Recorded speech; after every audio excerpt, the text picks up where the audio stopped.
Hey, we are joined again by Andrew Birkett of Atheris Games, and today we're going to be talking about marketing your board game or tabletop game as a first time game designer. Andrew just graduated from the University of Florida, and he was a marketing student there. And in the program, in the incubator program, he started Atheris Games, and since then he's kickstarted several games. So I'm going to have you tell us which games you've kickstarted and kind of give us a little sense of where you are in your marketing and publishing world, and then we'll go Cool. from there. Yeah. So a little background. I came up with an idea for a card game when I was in high school, and I just didn't really do anything with it. And then went to the University of Florida, and I pitched it in a competition, won, and they sent me to Chicago to pitch in a national competition for this business idea, starting what became Atheris Games. So that's how that came about. And then I got part of an incubator on campus called the Gator Hatchery, and that helped me kind of facilitate making the company what it is now. But then we went and did our first Kickstarter was not the first game I made. I shelved that one. And it's still on the shelf. I work on it every once in a while. It's going to come out eventually. It's just not the next game on our docket or anything. Um, so we had a Cul-de-sac Conquest was our first game that we actually kickstarted, and part of what I'm going to talk about for marketing stuff is like Cul-de-sac Conquest started out as a war game. It would have been slightly more difficult to market that against all the competition than a game about annoying neighbors, which in terms of that specific niche theme, I didn't have probably any competition. I don't think there's any other game about annoying I haven't neighbors. I heard of don't know any. of any if there is. Um, so that's another thing that will kind of go into what I talk about. Is all of our themes are like that. So then the next game we kickstarted was Mutant Crops, which was by a designer in Argentina, Sebastian Koziner, and so he created that game, and he does all of our graphic design for all of our games, and his wife did all the artwork. So they're actually a really cool husband-wife team in Argentina. So we licensed that from them, and we thought that the theme was a little bit silly of like you're farming these crops that have to eat steaks, and so you have to feed and water them. I was like, okay, that's cool. That is funny. And then our third game was Supernatural Socks, which is a game of my own weird mind, where Creative essentially, mind. yeah, weird, creative. People vary on what they say for that. So it's about lost socks. So you're doing your laundry and ghosts are stealing everyone's socks. I And really like that theme. thank you. That's another one. I was like, there's no way that this theme exists anywhere else. And then a few months later, someone put a game on Kickstarter that was like I think it was like sock gnomes or something. It wasn't Oh. exactly like ghosts, but it was pretty much the same theme. And like pretty much everyone messaged me. Like I got like 4 or 5 messages of people like they stole your game, and I'm like, I don't know if they did or not, but it is a really weird theme. Like it's different enough where I talk to the people, and I 100% don't think that independently we had these weird ideas, but it was I would just very guess, yeah. strange the timing. Like we had launched it, and then a few months later, another game with the same It would weird. be crazy if they did like that quickly just copy your game. Yeah, and the gameplay is completely different. That's what I And would have guessed. but what's funny is like it's actually almost like they're the inverse of each other. Huh. Supernatural Socks is a set collection game, and their game was like anti-set collection. You didn't want sets of socks, and so it was almost the polar opposite in terms of That's gameplay. funny. It's interesting. Like I wonder if I'm sure there's game design contests like this, but if you had a game design contest, it's like make a game around the theme of losing socks. Like how many different game mechanics and types would come out of that? That'd be kind of interesting. Yeah, I mean, I think I believe heavily in like the theory of constraints, like adding crazy constraints to things. I know like Button Shy is awesome about this. I love that they want to give you very set requirements of like what they want. So right now they're wanting micro games that are 9 cards or less, which is Wow. like a micro game used to be like 18 cards or less, and so Yeah. Button Shy has like stepped up the game, and they're like, look, you need to do it in under 9 cards. Dang, And that I is I tight. think that tight of design constraints, it's really difficult to design a game around 9 cards or less. And so I think it actually like breeds creativity. And so I like constraints. So I That's think a cool. contest like that where it's like design a game, but here's all the requirements would actually make for better submissions than if it was just like design a game. Yeah. Yeah, it's interesting. After talking to you and Cody, two new and up and coming publishers, I've kind of started thinking about what I want to do as a game designer. I have this game that I'm working on. It's pretty big for a first time designer, and I'm just starting to think like recently, like in the last 2 days, of like I want to make 30 micro games with 18 cards, and just practice my game design skills, and then out of those 30 games, make like 2 or 3 and that I like, and try to see if I can get them to the next level where they're publishable or whatever. Yeah. Um, but along with talking to you about themes and stuff the last time, I'm like, in these micro games, I want to try to make a cool theme that's relatable to everyone, but also kind of quirky. And I think I agree with you. Like that's a really cool marketing thing, because it does help the little guys like us compete with the more stereotypical themes that exist in the board game world. So I think that's pretty cool. Um, let's talk about what you did. What was the first game you kickstarted? First of all, you said Cul-de-sac. So Cul-de-sac was the first one. And So what was your again, strategy with marketing that game? Pre-Kickstarter. Let's start with pre-Kickstarter. so pre-Kickstarter, like I said, I started out as a war game. So I already had a lot of mechanism ideas that worked as a war game, but it was going to just be a very, very simple war game. And then I scaled it down and made it easier when I determined that I wanted to change the theme. But I had this story one day about an annoying neighbor. I'm a writer, and so I did that, and then told my business partners, I was like, guys, remember how we were working on that one game and I told you we're not working on that anymore and we're working on this other game? Well, now it's a completely different theme. It's about annoying neighbors. What do you think? And they're like, oh, that's actually pretty funny. And so then I went on like all the board game Facebook groups and I'm like, would you buy this game with this theme? Is it like something that is just so quirky that, no one ever is going to buy it? And pretty much everyone was like, yeah, that sounds hilarious. And I was like, all right, so I'm on to something here. So then I just started like playing the game with a horrible prototype. And so we played it at Dragon Con, one of my former business partners, and I played it with a bunch of groups. And it was like literally the worst prototype ever. I got Yu-Gi-Oh cards that I had lying around and put sticky notes on them. And the people were like making jokes with each card. And like I knew the card names were strong, and I knew that the idea of things were strong because people were like getting into character and stuff. That's cool. And like there was no artwork, so I was like, all right, when I put artwork on this, people are gonna love it.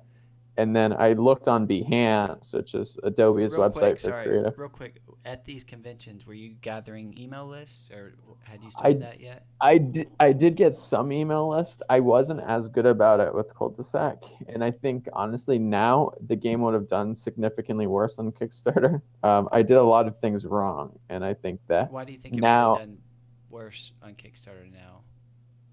because I think that if I put it on now, knowing what I know, I would have changed a lot of things. So I think back then I was able to get away with some mistakes that now the Kickstarter is just too competitive. You can't get away with a lot How of long mistakes. ago was it that you Kickstarted it? Like 2 years? 1 year? Yeah, almost 3. It was So October 2015. 2015. Okay. So it's been long enough that I think Kickstarter was already difficult at that time, but it's progressively got more difficult over the years. And I think that it's gotten more like all the big companies are using it, and then all these small companies are thinking like, wow, I have this one game idea, I might as well go to Kickstarter. I mean, I see it in the groups all the time.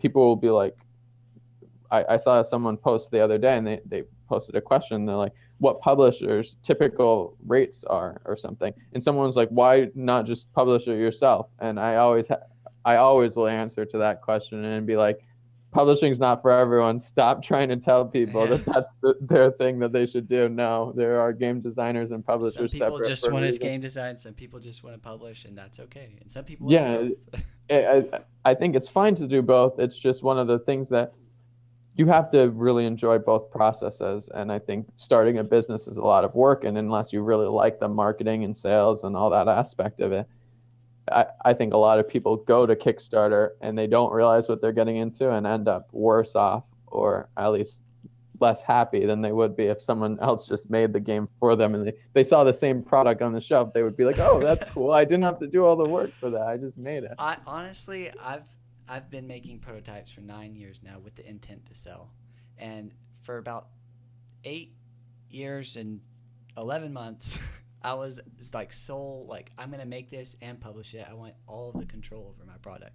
And then I started talking to you and other publishers like Cody Thompson, and I'm like, I might want to get a publisher to do some of my games. It seems like it would take a lot of the stress off of me and help me learn, the ins and outs too. Yeah, I definitely, I think I said it the last time I was on. I definitely think that the best way to do it is find a publisher for your first game. And then if you want to publish your other games, yourself, at least at that point, you'll have seen the process, even if you weren't the one actually doing the work. If you get a publisher who's willing to like add you and include you into some of the topics and teach you some of the ins and outs while they're working on your game, then you can learn a lot of stuff. It's like, oh, manufacturing acts like this, and this is what a Kickstarter campaign was like. But I wasn't the one having to run it and pay for all the ads and all that kind of stuff. So you took Cul-de-sac. So pre-Kickstarter, you took it to conventions. You got some playtester feedback, and then you got some emails. And then after that, you Kickstarted, or did you do more? So I kept posting in the groups all the times when I got new artwork and that sort of thing, and try to build up hype for it. And when you say the groups, do you normally use Facebook groups, or are there other Reddit? Different Facebook groups. I posted on BoardGameGeek.com a few different times, but I didn't use Reddit at the time. I'm big into Reddit now, but I wasn't big on the board game subreddit back then. And so okay.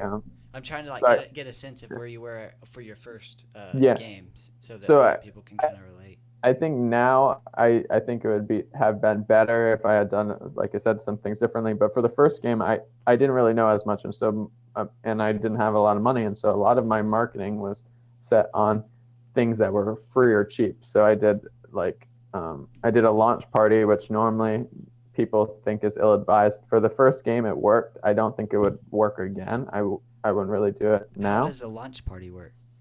So I just had locally there was I lived in Gainesville at the time, going to the University of Florida, and there was a startup hour was what they called the event, and the startup hour event was at a local bar, and they paid for free drinks throughout the night for anyone that attended.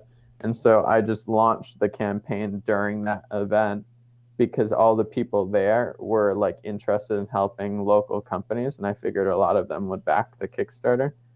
And you want like 30% of your funding in the first 48 hours for Kickstarter. So I figured if I had everyone in a place and got them to back right away, that would be a good thing.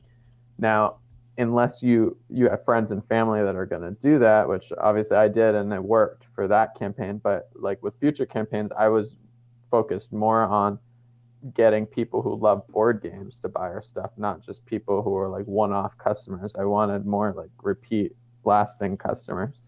So I promoted it a lot more in the board game Facebook groups and that sort of thing. And it didn't do any launch parties. But I did like Facebook events saying like, oh, the campaign's going to go live at this time. And I posted it in our email list and let them know like the campaign's going to go live at this time. Click the button, be the first backer kind of thing.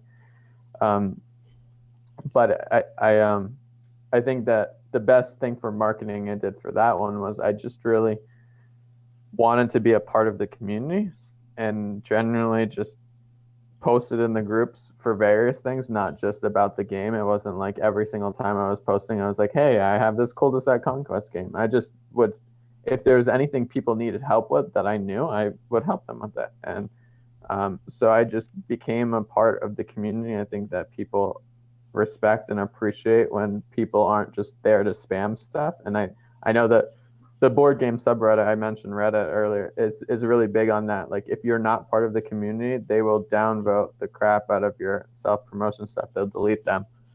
And so in order to even post on there, you have to be really active. They won't allow it. And a lot of the board game Facebook groups have gotten stricter on that as well, because people just were spamming it. You know, they'd be new member and they just started in the group and then they've already posted 8 million times about their Kickstarter. And of course, no one wants to see that. Yeah. So now a lot of the groups have limits. You can only post it like one time or like once every 2 weeks or whatever their group specific rules are. And then you can post updates to that one post sometimes and that sort of thing. But like I said, because I was already active in the community and people already knew me, when I posted in the Facebook groups, people liked it and commented, and that brings it to the top of the group. And so more people saw it than if I was just some nobody that just posted a random link and no one likes it or comments on it. Yeah. So you kickstarted your first game, Cul-de-sac Conquest, 2015 October, you said? Yeah. And it's almost 3 years later. It's about 3 years later. It's now early August 2018. So now that you know what you know, what would you suggest to first-time game designers wanting to kickstart their own game, or first-time publishers or whoever's trying to kickstart their own game? So Pre-Kickstarter. Yeah. So like I said, I think for the first game, I didn't have as big of an email list as I would like. I think email list is pretty inarguably the most important thing you can do as a publisher for pre-Kickstarter marketing, because you want really early backers. You need, like I said, you pretty much, the rule of thumb is you want 30% of your backing within the first 48 hours. And it's not like Kickstarter is just going to magically, promote your game and it's going to be the best-selling game ever. You have to put in legwork, and marketing is really important. And so I know a lot of people will go to conventions, and you don't even necessarily have to have a booth, but demoing the game at conventions. And like I said, a lot of people, I think their fear is like, oh, it's going to be so much money to get a booth. And it really is. It's pretty expensive. And before you have a game, normally it doesn't even make sense, because you're going to be losing all the money and you have no potential sales. But when you have your first game to put on Kickstarter, you can totally go to some of the bigger mid-sized conventions and just demo the game and have people play it and see if they like it. And if they like it, get them to sign up for an email list, or if it's during the Kickstarter, get them to support the game on Kickstarter and whatnot. So I think that's important. Convention presence. What other ways, other than going to convention and getting someone to actually sign up for your list, do you suggest getting subscribers to you? So otherwise, I think a lot of it is just online resources, going to the various Facebook groups and being a part of the community. Being part of the community on BoardGameGeek.com and all those kind of things helps a lot. I'm sorry, do you have a website or? Yeah, I have a website, and there's a link for the email list, and there's links to the games and whatnot. But for those that don't have a website, which is a lot of first-time game designers, you can just have I believe, you can tell me if I'm wrong, but most email places, they have a way to have a link to just that will make a pop-up on your screen to fill out, I want to be a part of this email list. Is that correct? Yeah. So if you don't have a website, you can still do this, I guess, is my point to the listeners. I definitely would pretty much always advise to get the website for the publishing company before you do anything. If they are trying to start. Game designer, well, I guess a regular game designer would be a publishing company if they're kickstarting their own. Okay. Yeah, so if they're kickstarting it, then they probably in theory should get that. But if they're a game designer, so actually let's talk for a second about a game designer. If you're not planning on self-publishing it, it's still a good idea to get emails. I mean, if people are playing it and they seem interested, a publisher would be interested in marketing to those people. I mean, you have to be very thorough about, especially with new guidelines in the EU about how you collect emails and what you email people. You have to be thorough about making sure they sign kind of consent stuff. And a lot of the times, if you obtain the emails online, there'll be a digital footprint basically that shows that they entered their information and whatnot. So that's fine. But if you were going to conventions or something, making sure they do it digitally on the computer rather than having them write a physical email list if they might not be in the US or might have to abide by those laws is important. But a publisher, if they're able to access 200 people that said they want to buy your specific game and they could get those people on their email list, they're probably going to be interested in that. So I think as a designer, that might be something that you can show them, and maybe they don't put a super lot of weight into it, but the publisher might at least be able to do a little bit better on Kickstarter and help make the game sell a little bit better than they would otherwise. And obviously as a designer, you're getting royalties, and that's what you want. And obviously the other thing is you want your game to be played by as many people as possible, likely. So That's cool. So yeah, the email list, I like what you said about, as a game designer, especially a first time game designer, a lot of publishers might not look at you the same way unless you have like, hey, I have this cool game and I have 50 subscribers or 100 or 200 or however many that I've gotten from conventions that are interested in my game that I can help you promote to. So that's a good thing for like designers to think about when pitching to a publisher, I guess. Yeah. So once you reach Kickstarter, you have your game on Kickstarter, and it's say 30 days or however long. For the Kickstarter campaign, what's your strategy, or what have you learned that would be helpful for new game designers or publishers? So the biggest thing is, before the Kickstarter, I reached out to a lot of podcasts and that sort of thing, because I wanted to be able to post regular content on my social media mainly. And if you go on podcasts, obviously, like if I go on here, I can gain some additional fans from your listeners, and maybe if I share it, you're able to gain some of my fans. And obviously it works for everyone, and you can kind of utilize each other's communities. So I did a lot of podcasts. What's a lot? Like 10, 20, 5? Probably like 5 to 10. Each campaign is what I normally do, but I schedule them throughout the campaign. So some of them I do before the campaign, some of them I do during, to say like, oh, here's where the campaign is currently. It kind of all depends. And then I try to get as much media coverage as I can without paying for it as possible. So like with Supernatural Sucks, we got pretty lucky that the Dice Tower put us on one of their crowd surfing segments. That's cool.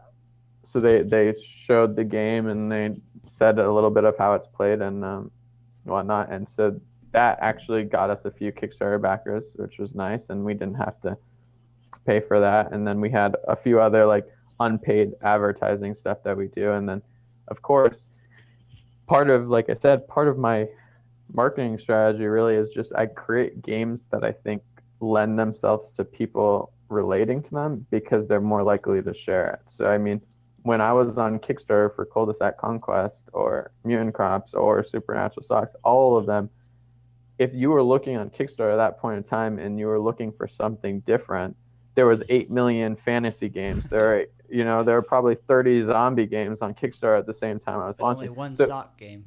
Yes, exactly. So if I had started another zombie game, when I was posting those links in groups, it's a lot less natural. People would be like, oh, that looks okay, or whatever, and they pass by it. But when they see it and it's something quirky like that, they're more inclined, I feel like, to be like, oh, okay, well, I'm going to at least look at this link. And they click on it, and the more people that see it, the more potential people that can buy the game. And so I think a lot of our backer numbers is just people who are curious. Yeah, I was going to say, I would guess that even just in your podcast, you stand out a lot more on each of the different podcasts and whatnot, just because it's like, oh, that's the guy that made the sock game, and not like, it's just yeah, people have known me for that before, and I'm like, that's pretty cool. That is cool. Something to be proud of, the sock guy. Yeah. All right, that should be my new nickname. So after you kickstart, I know I'm trying to like hurry up just a little bit. I know you have like 5-10 minutes. Yeah. Okay, so we'll try to finish up. But post Kickstarter, I have a question about post Kickstarter. So let's say you make 1,000 games. I don't know. We're just using 1,000 as an example. You have 1,000 made. You sold 700. You're left with 300. What do you do about marketing those other 300 games? How do you sell them? So we've been lucky enough to get into distribution to an extent through a consolidation service called Hit Point Sales. But it's difficult. There's like 3 main consolidators in the industry. Hit Point's probably one of the smaller ones. But they really only will take on first-time publishers if they really are confident that the game's going to sell. And So we do got you have lucky to get suggestions for people right. that can't get into distribution? Yeah, so what I was gonna say, So we got kind of lucky because that was like 3 years ago, and it was slightly different time. Congratulations, by the way. That is cool. I don't hear that Thank often. you. I'm glad that happened, and always trying to work to expand our distribution because I love selling into retail stores, but that's not always feasible. So I think the biggest thing publishers can do to get distribution even potentially interested is selling at conventions. Every time I talk to the distributors and ask why they don't buy more of our stuff, it seems to be that we don't attend enough conventions and don't have booths at enough conventions. We need more consumer level marketing facing advertisements and stuff. Then I do ads in Casual Game Insider, which like any ad like that where it's a physical game magazine, it's not really super easy to track, but I have heard people see my articles in Casual Game Insider and had people mention my advertisements. So I think as long as they're unique enough that people will see it. And I think the main thing with marketing that people kind of don't always realize is it takes several impressions on the same person to really sell them 99% of the time. So it's not 7-to-1. Yeah, so normally the rule it's like I think they call it like the rule of 7 or something. So you need to impress upon the same person like 7 times. And so it used to be like just like for people, because I didn't know what that word meant for a long time. Impression is like you see an ad, and then the next month you see an ad. That's 2 impressions. So 7 of those. Yeah, and it could be anything with your brand. So maybe they see the name pop up on the Board Game Group Facebook page, and maybe it wasn't even you that said it. Maybe someone else mentioned, "Oh, did you see this game?" That could be an impression. So like I think some of the impressions for Supernatural Socks, and I actually had people that mentioned that they backed because of this. Someone posted like, "Why would this game get made?" kind of thing on one of the Facebook groups. And so many people like littered the guy with like, "Oh, it's funny, it's different," and so I actually got backers because people saw that post about the game. And sometimes negative, what is it called? Like negative negative attention publicity. Is good attention or whatever. That's kind of cool.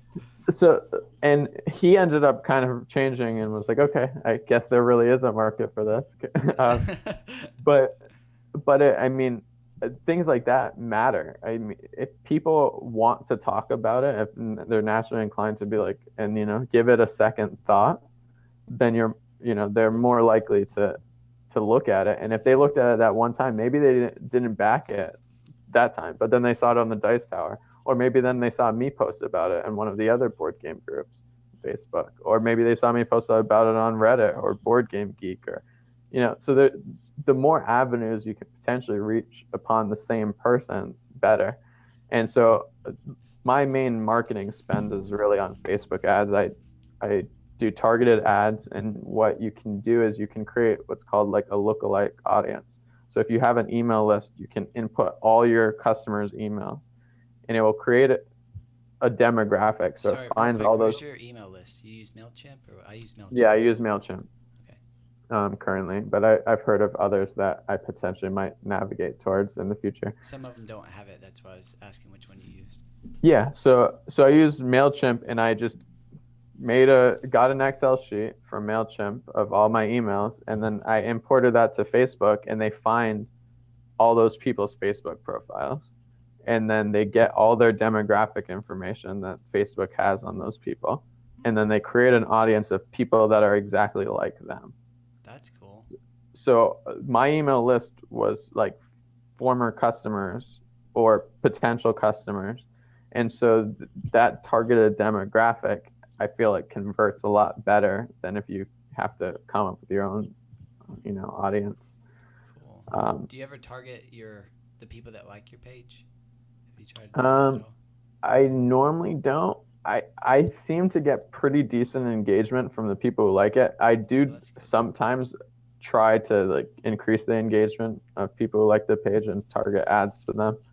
But I try not to spend too much money on that. I much prefer, like, when I pay for ads, it's normally paying to target them to the Kickstarter link or anything else that could get them to that Kickstarter link. So if there was a reviewer who posted about it, I'll market those videos so that people can see reviews of the game. If I was on a podcast, I'll market that during the Kickstarter. And then, I get more impressions on the same people, and then the likelihood of them buying is higher. I just want to here's what my brain's thinking about what you're saying. Like, you don't want to spam because that's bad, but you also, a lot of people, they fear they're going to be spamming, so they don't really reach out at all. And most of these social media platforms, a lot of your posts won't show up to the same person. Even if I post 5 times in one day, maybe one of them will show up to someone.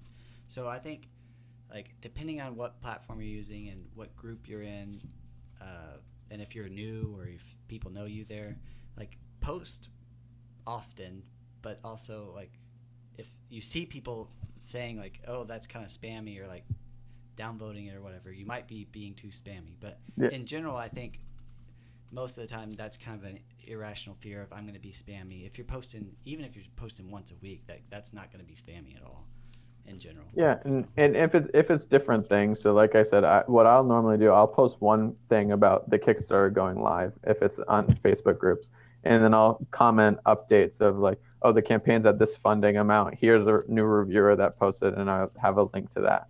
And so then the post goes back up in the feed, but I didn't create a new post or anything. And so a lot of the times the people in the groups, the moderators, are okay with that, as long as I only update it like once a week or whatever, but I only ever, for the Kickstarter, normally have one for each group, like one post about the game itself.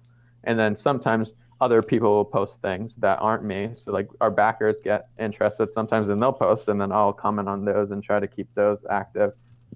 But, and then, like I said, and then I post on my own Facebook, the Atheris Games Facebook page, and sponsor some of those posts. But I was able to do that with probably like less than $1,000 marketing budget between the 3 games, and we raised like just under $50,000 between the 3 of them. Very nice. Because I was happy with it, but I didn't do Board Game Geek ads, and I didn't really have money for that sort of stuff. I know that a lot of people say they kind of break even, which I actually, if I could have afforded it at the time, I probably would have done them. And for some of our future games, I think I'm going to do more marketing stuff. But like I said, part of my marketing was I knew I didn't have as much money, so bringing the marketing dollars and stretching them further was impressing on the same people several times, which part of that was just being active in a lot of the communities online. And then the other part of that was finding the right audience and targeting them correctly on Facebook. And then, and then finally part of that was just that when I was targeting all these people, I had unique offering that just couldn't be compared to a lot of other things. So I was able to market it more effectively than if it was a zombie game or something like that. Last question, just so we can wrap up. I know we got to get back to stuff. Zach asks from social media, from Facebook, he asks, what's the best way to advertise? And also, what's the best, wait, what, did I write the same thing? Oh, what's the best way to advertise, and where is the best place to advertise? And it sounds like from our talk, when you're starting out, just being a part of the groups on Facebook and being a part of the community, as opposed to like, here's info about my game, and just kind of getting into the community. That sounds like what I'm guessing you will say is the best. So that's probably the best. And then for direct, like, paid marketing, Facebook ads are probably the most effective. I haven't tried many other. I've tried Google ads. I've tried Reddit ads. Reddit ads I did not like very much. I haven't even tried Reddit Google ads. ads are okay, but they're expensive. Facebook ads, they've been my best paid source. So they're the most consistent, I feel like. You might get lucky with one Google ad or something, but I think if you target correctly, Facebook ads are cheaper and more effective and convert better than pretty much any other ad online. I would agree with that. That's my experience and what I've heard other people say too. So cool. I have a lot more questions, but I know we need to go, so we'll have to talk again later, maybe next week. All right. Thanks, Andrew. Yeah. Have a good one.